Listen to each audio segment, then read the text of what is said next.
আসসালামু আলাইকুম এভরিওয়ান। সবাই কেমন আছেন? আশা করছি ভালো আছেন। আলহামদুলিল্লাহ আমরাও খুব ভালো আছি। আজকে অনেক দিন পর আপনাদের সাথে একটা ব্লগ ভিডিও নিয়ে হাজির হয়েছি। আজকে মূলত হচ্ছে আমার ছোট ননদ আমেরিকা চলে যাবে, এর জন্য হচ্ছে আমরা সবাই এখানে প্রিপারেশন নিচ্ছি। আজকে হচ্ছে আমরা ঢাকা চলে যাব, তারপরের দিন হচ্ছে ওদের ফ্লাইট। সো আমরা এখানে সবাই রেডি হয়ে দাঁড়িয়ে আছি, গাড়ির জন্য অপেক্ষা করছিলাম। তো এখানে অলরেডি একটা গাড়ি চলে আসছে। আমরা হচ্ছে 2টা হাইস নিয়েছি, তো একটা হাইস চলে আসছে, তো আপনারা দেখতেই পাচ্ছেন। আর এদিক দিয়ে হচ্ছে আয়নবাবু আমাকে বারবার বলছিল আম্মু তাড়াতাড়ি চলো, গাড়ি চলে আসছে। তো হচ্ছে আমি আয়নবাবুকে বোঝাচ্ছিলাম যে আমরা যাবো, একটু ওয়েট করো। এই হচ্ছে আমরা গাড়িতে উঠে গেছি। সো আমাদের গাড়িতে তেমন কেউ ছিল না। আমি আয়নবাবু, আনায়, আর হচ্ছে আমার দেবর, আর হচ্ছে আমাদের টুকি সোনা আমাদের এই গাড়িতে বসেছিলাম। আর বাকি সবাই হচ্ছে ওই গাড়িতে বসেছিল। আমাদের গাড়িতে হচ্ছে অনেকগুলো লাকিস রাখা হয়েছিল, এর জন্য এত মানুষ উঠতে পারে নাই। সো আমরা এভাবেই যাচ্ছিলাম। ওদের গাড়িটা হচ্ছে সামনে ছিল আর আমরা হচ্ছে পিছনে ছিলাম। তো হচ্ছে আপনারা আমাদের ভিডিওর সাথেই থাকুন আর এনজয় করতে থাকুন আমাদের ভিডিওটি। আমরা এখানে হচ্ছে চলে আসছি যমুনা সেতুর এখানে ট্রোল দেওয়ার জন্য। তো হচ্ছে আপনারা দেখতেই পাচ্ছেন এখানে হচ্ছে ট্রোল দিবে, এর জন্য একটু ওয়েট করতেছিল। তো আমরা হচ্ছে যমুনা সেতুর উপর দিয়ে যাই, যেহেতু আমার শ্বশুরবাড়ি সিরাজগঞ্জ, তো যমুনা সেতু পার হয়ে যেতে হয়। তো আপনারা হচ্ছে দেখতে থাকেন।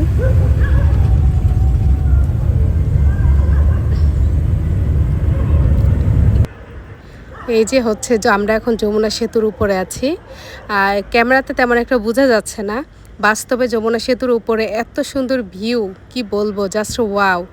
আমি হচ্ছে একটু জুম করে দেখানোর ট্রাই করছিলাম, বাট ওইভাবে বোঝা যাচ্ছিল না, যেহেতু আমরা হচ্ছে একটু দূর থেকে ভিডিও করছিলাম। বাট বাস্তবে অনেক সুন্দর। আর এখানে হচ্ছে আমাদের গাড়িটা একটু দাঁড়িয়েছে। এখানে হচ্ছে গাড়িতে গ্যাস উঠাচ্ছিল, লোকের গাড়িতে নাকি গ্যাস ছিল না, এর জন্য আমরা হচ্ছে এখানে পাম্পে দাঁড়িয়ে গ্যাস তুলছিলাম। আর এখানে জায়ানবাবু ঘুমিয়ে গেছিলো, মাত্র ঘুম থেকে উঠলো, আপনার চেহারা দেখেই বুঝতে পারছেন। জায়ানবাবু হচ্ছে মাত্র ঘুম থেকে উঠেছে। আর এই যে আমাদের আনায়াগুড়ি, আমরা হচ্ছে এখানে দাঁড়িয়েছি, এখানে হচ্ছে গ্যাস নিচ্ছে গাড়িতে। কি বলো? পানি দাঁড়া বাবা, আয়নকে টুকি জড়ায় ধরেছে। সো আমরা গতকালকে রাত্রে ঢাকায় পৌঁছিয়ে আমরা আমাদের বাসায় চলে আসছিলাম। আর ওরা সবাই হচ্ছে এয়ারপোর্টের কাছে একটা হোটেলে উঠেছিল। আর যেহেতু এয়ারপোর্ট থেকে হোটেলটা একদমই কাছে ছিল, এর জন্য আমরা হচ্ছে সন্ধ্যার দিকে হোটেলে চলে আসছি। আমরা এখন হোটেলের লিফটের মধ্যে আছি, ওদের কাছে যাব এখন।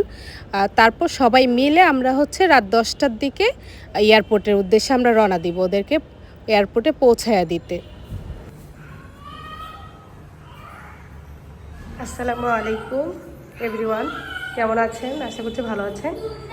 আজকে হচ্ছে আমার ছোট ননদ দেশের বাইরে চলে যাবে, আমেরিকা। তো হচ্ছে আমরা এখন হোটেলে চলে আসছি। ওরা হচ্ছে নিচে একটু ডিনার করতে গেছে, তো আমরা এখানে হচ্ছে ওয়েট করতেছি। আমাদের যেতে বলেছিল, তো আমরা হচ্ছে খাওয়া দাওয়া করে এসেছি, এর জন্য আমরা যাই নাই।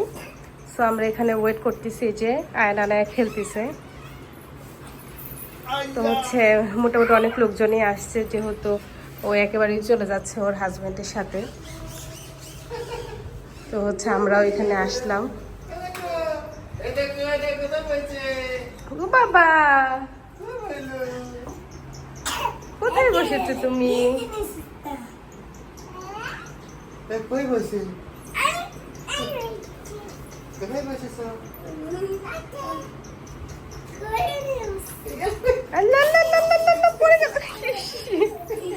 এই তো কোনো হইলো? হ্যাঁ আনাইয়া, তো পড়ে গেলা। এই জায়েন বাবু, তুমি কি করছো? তোর গাড়ি চালা। গাড়ি চালাচ্ছ?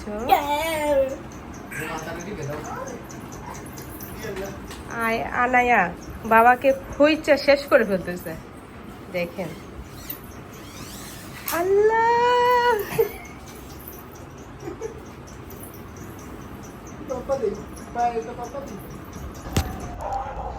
আর এইদিকে তো হচ্ছে আয়ান আনায়া সবাইকে পেয়ে এত খুশি। এখানে হচ্ছে রিফামণি ছিল, রিফাত ছিল, সাফওয়ান ছিল। ওদেরকে পেয়ে আয়ান আনায়া যে এত খুশি হয়েছে, ওর দাদু ভাই আবার হচ্ছে দাদুমণিকে পেয়ে কি বলবো, ওরা খুবই খুশি।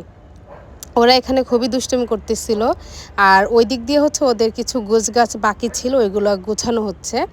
আপনারা দেখতেই পাচ্ছেন আয়ান আনায়া খুবই খুশি এখানে এসে। ওরা এত দুষ্টুমি করতেছে, আপনারা দেখতেই থাকেন। আর এই যে হচ্ছে সাফওয়ান তার নানু ভাইয়ের সাথে দুষ্টুমি করতেছিল।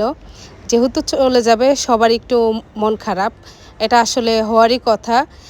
চলে যাবে আমাদের থেকে অনেক দূরে, আসলে আমাদের সবারই অনেক মন খারাপ ছিল।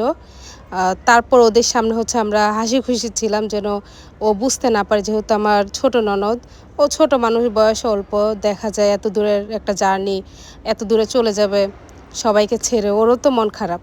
এর জন্য আমরা সবাই ওর সামনে একটু হাসি খুশি ছিলাম, একটু দুষ্টুমি করতেছিলাম।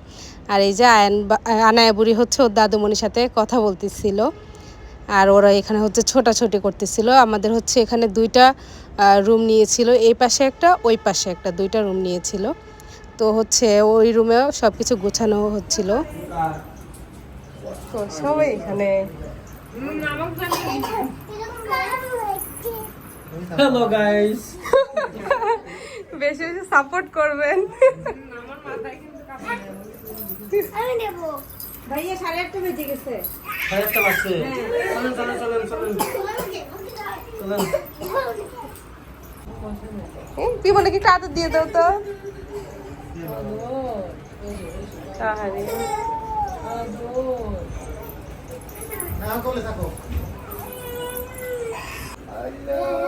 কি ভালোবাসা দেখো। Boom boom.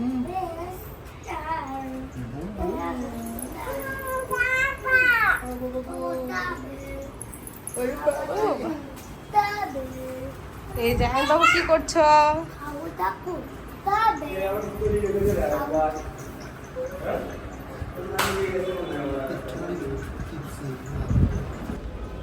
সো আমরা সবাই এয়ারপোর্টে চলে আসছি। এখন হচ্ছে গাড়ি থেকে সবগুলো লাগেজ ব্যাগ ঠিক মতো নামানো হচ্ছে।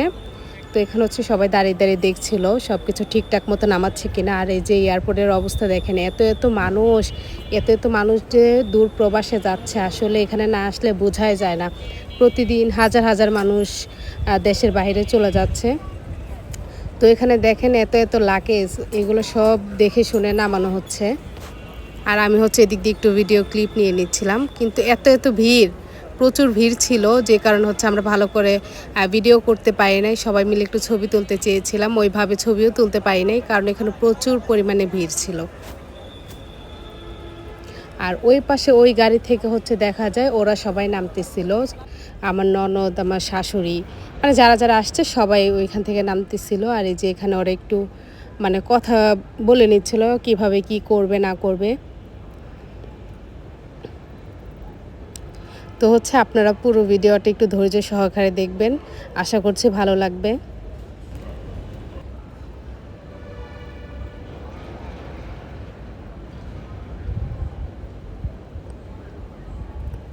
আর এদিকে হচ্ছে সাফওয়ান বাবু ঘুমিয়ে গেছে, কি সুন্দর করে ঘুমাচ্ছে মাশাআল্লাহ।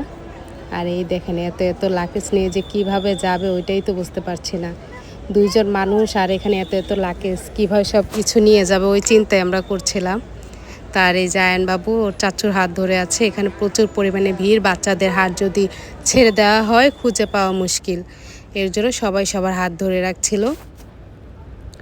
তো এই যে লাগেজগুলো সব সুন্দর মতো গুছিয়ে নিচ্ছিল, আর আমরা এখানে একটু ছবি তুলে নিচ্ছিলাম। আসলে ওইভাবে ছবি তুলতে পারি না, যেহেতু অনেক মানুষ, এখানে দাঁড়িয়ে থাকার মতো অবস্থায় ছিলাম না। কোনো রকম একটা স্মৃতি রাখার জন্য এক দুইটা ছবি তুলেছে। আর এই যে এখন হচ্ছে আমরা চলে যাচ্ছি ওদেরকে হচ্ছে ভিতরে দেওয়ার মানে পৌঁছে দেওয়ার জন্য। তো হচ্ছে বিদায়ের সময়টা আসলে অনেক কষ্টে, যা হচ্ছে বলার মতো না। আমি এই ভিডিওটা যতবার দেখি ততবারই আমার চোখ দিয়ে পানি চলে আসে, শুধুমাত্র আমার ননদের কান্না দেখে। আসলে একটা মানুষ তার আপনজন সবাইকে ছেড়ে এত দূরে চলে যায়, এটা আসলে মানে এই কষ্টটা আসলে বোঝানোর মতো না। ও যখন চলে যায় সেই থেকে এখন পর্যন্ত আমার যখন ওর কথা মনে পড়ে এত খারাপ লাগে। জানি না এটা আসলে কিভাবে বোঝানো যায়। আমি এই ভিডিওটা যতবার দেখি আমার ফোনের মধ্যে, আবার হচ্ছে আমার ইউটিউব চ্যানেলও ভিডিওটা ছাড়া আছে, মাঝে মধ্যে আমি ইউটিউবে ঢুকলে আমি এই ভিডিওটা দেখি, আর ততবারই আমার খুব কষ্ট লাগে।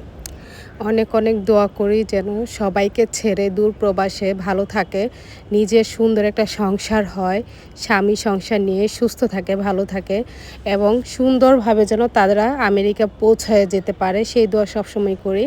তো হচ্ছে আজকের ভিডিওটা বেশি বড় করব না, এই পর্যন্তই।